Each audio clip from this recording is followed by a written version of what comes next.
again, we're going to learn something called antiderivatives, which is the opposite of a derivative. That's why it's called antiderivatives. We'll practice it for a second, then we'll kick it back to that do now you did a second ago, and then we'll talk about something called an indefinite integral, which is basically the same thing with one little twist. Then you'll have some homework for tonight. My guess, this will take 25, maybe 30 minutes. You guys can probably start and finish the homework before the period's over if we're focused and paying attention. Ready? Let's do it. So, an antiderivative, you should have your notebook out. I don't know how she does notes or tells you what to take notes of or whatever, but you guys gotta, some of you guys are going to college next year, so you gotta start to learn how to take notes on your own. Word. So, since you're all experts on derivatives, you just took your midterm, and I'm sure you guys all did spectacularly. Since you're such experts on derivatives already, we're going to go ahead and move on to the next big topic in calculus. Yeah? No, it's fine. I think you can sit there. Oh, you can't see? No. Okay. Can you see the color of the sweatshirt that you're wearing right now? What? You're not in dress code. Oh, yeah. Okay. All right. So, you're such experts on derivatives. Time to move on.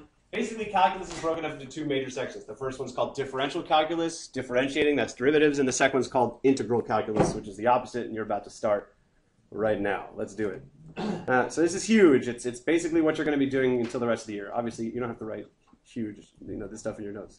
We're going to take our first step, which is called antiderivatives. And like I said before, an antiderivative is basically just a derivative in reverse. So let's kick this car in reverse and learn how to do it. So this in italics is something that you definitely want to write down under today's set of notes. An antiderivative is a function. An antiderivative of the function f of x. That's a little f. Is another function, which we call big F of x, whose derivative is f of x. Let's write it, and then we'll try and figure out what the heck that means in a second. Yeah. Do you do a sign? Is this the sign that looks like a Yep. We're going to get there by the end of the period. Okay. So an antiderivative, again, an antiderivative of the function f of x, little f of x, is a whole other function. It's called big F of x. And that big F of x, its derivative is little f of x. Look at that. Crazy. So it's just the opposite of a derivative. It's a function whose derivative is the other function. Crazy. Okay. It doesn't sound that hard, but it also sounds hard. And the other thing is that you guys have been differentiating for so long, right? You've been taking derivatives since, week 3 when you guys finished limits in class. And since that, now we're going to take that process that you've ingrained into your head and reverse it, which is kind of going to be tricky, I'm sure. So if you want to write it in other words, and it's your choice whether you want to write this or not, an antiderivative of f of x is another function, big F of x, where big F prime of x is little f of x, right? It's the same thing as I said here. I said f of x is big F of x's derivative is little f of x. And so that's big F prime of x, the derivative of big F is little f. You got me? We'll see how to find these things in a second, but we're just talking more generally. So we have a function. It has an antiderivative, big F of x, whose derivative is regular f of x. Okay. You got me?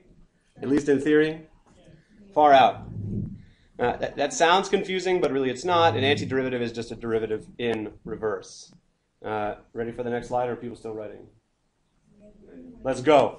Oh, sorry, that's big. Write that. That's probably good, right? Big F prime of x is little f of x. That's the point. That's basically how big F of x is defined. It's a function whose derivative is the OG function, the original gangster function. Yeah. Like in mathematical terms, when you say big F of x. Oh, you mean, is that like how you say it? Yeah. You could say, yeah, big F.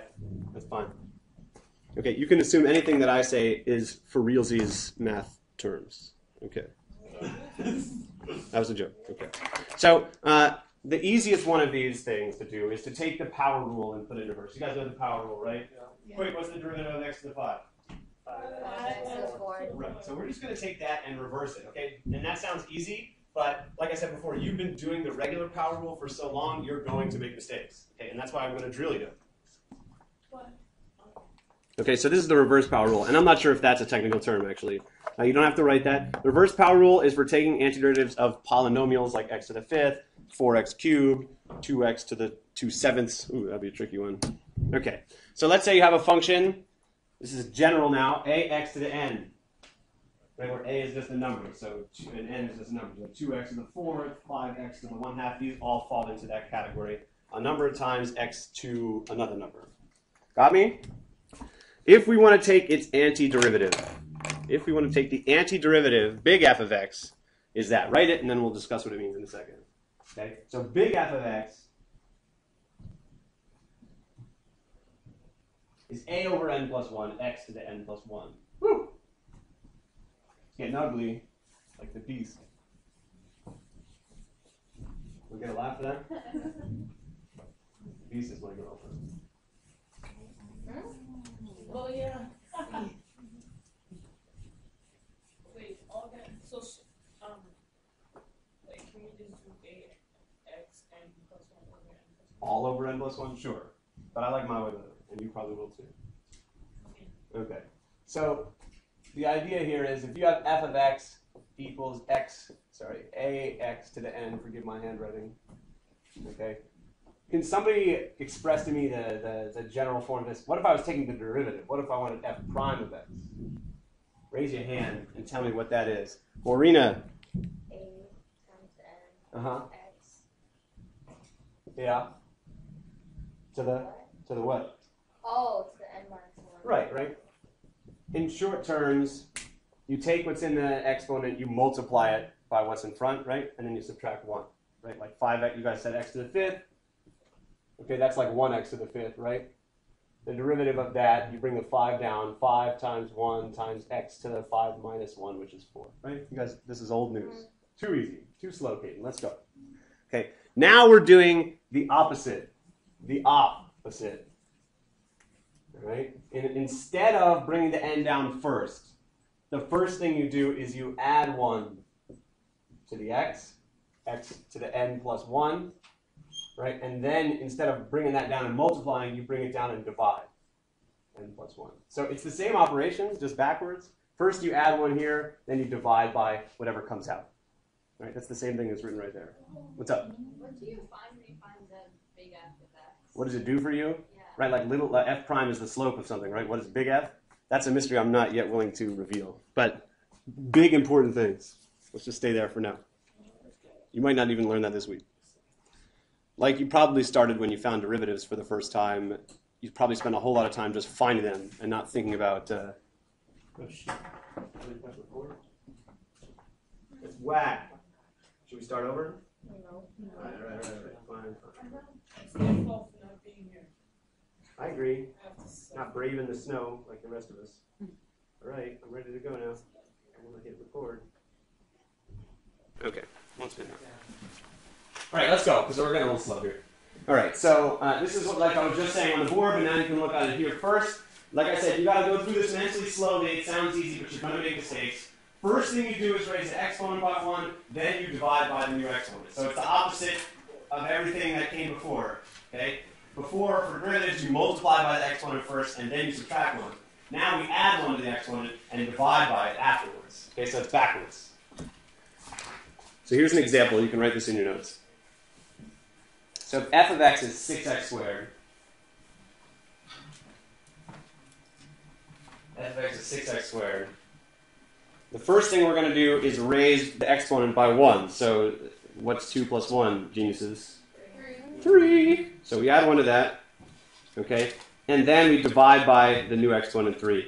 And so what's the result here? Exactly. Okay? Think you can handle that? Masters of calculus, as evidenced by your midterm grades. I haven't seen them. I don't know what they are. But you guys don't sound like you did so well. Huh? Okay. So, again, we raise the exponent by 1, then we divide by the new one. You are going to make the mistake of doing one of those things in the wrong order. First you'll divide and then add 1, or you'll subtract 1. You're so used to differentiating. Throw that junk out of your mind. You don't need it anymore until you start practicing for the test, where you need it a lot. All right. Then, of course, when you're done, if you really feel like it, you can check your answer, right? Big F of x is defined as a function whose derivative is the original one, right? So if we take its derivative, what should it be? Right, it should be 6x squared, which is correct, right? We can subtract 1 and then multiply by the new exponent, or sorry, you bring it down first and then you subtract 1 and you get 6x squared. Okay. Make sense? You sure? You think you guys are like experts at it already? Do it 4 times. 2 minutes. For 4 whole ones. Think you can do it in 2 minutes? Go. Go. Go. Ignore all the headings and everything for these PowerPoints. They're from a year ago. See if you can do all 4 of these in 1 minute and 51 seconds.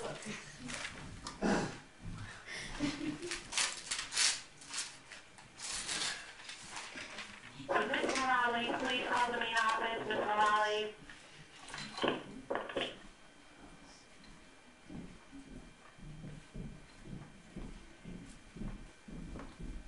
10 seconds.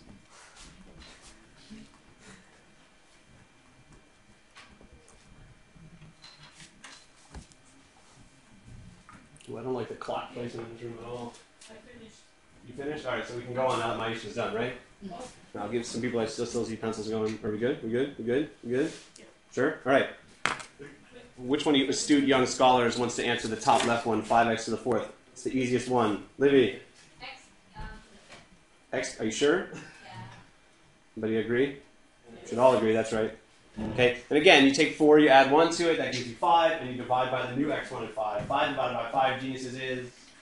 1. Right, so that gives us x to the 5th. Right? All right, who's up for the top right? McCormick. Top right is Yeah. 5x to the 4. That's right, right? You take the 3, add 1 to it, you get 4. 20 divided by 4 is 5. Questions, comments, dirty jokes, anything? All right. Who's got my x to the 4th? Rosas. 1/5 x to the instead of that 50. Yeah, did you correct yourself? No, you had it. Okay. 4 plus 1 is 5. Okay, and even though it just says x to the 4th, right, it's implied there's a 1 out front, right? It's the same thing. So when you divide by 5, you get this 1/5 out there. Some people like to write x to the 5th over 5, like you were saying before. This is my way, all right? But neither of them is right or wrong. It's fine. The last one has 2 terms.